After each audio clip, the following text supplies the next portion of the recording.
పరశురాముని కథకు అనేక కారణాలున్నాయి. ఇది పురాణాలలో ప్రసిద్ధి చెందిన గాథ. ఇది కార్తవీర్యార్జునుడితో వైరం. ఈ సంఘటనలు అతని జీవితాన్ని మార్చేశాయి. పరశురాముడు జమదగ్ని, రేణుకన కుమారుడు, విష్ణుమూర్తి అవతారం. అతనికి గొప్ప శక్తి ఉంది. అతను శివుడి నుండి పరశువును పొందాడు. ఆయుధం అతనికి ఒక వరం లాంటిది. కార్తవీర్యార్జునుడు హైహయ రాజ్యానికి రాజు, 1000 చేతులు కలవాడు. అతను చాలా గర్విష్టి.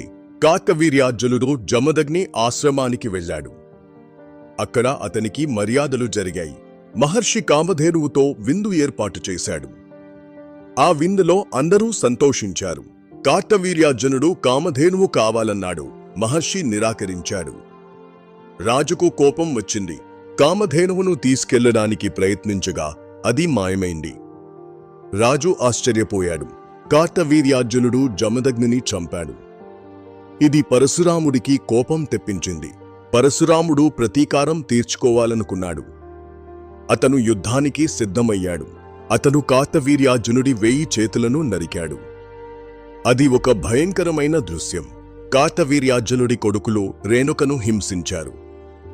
ఇది పరశురాముడికి మరింత ఆగ్రహం తెప్పించింది. పరశురాముడికి క్షత్రియులపై ద్వేషం పెరిగింది. అతను వారిని అంతం చేయాలనుకున్నాడు. అతను 21 సార్లు క్షత్రియులను అంతం చేశాడు. ఇది చరిత్రలో ఒక ముఖ్యమైన సంఘటన. అతని లక్ష్యం అన్యాయాన్ని రూపుమాపడం.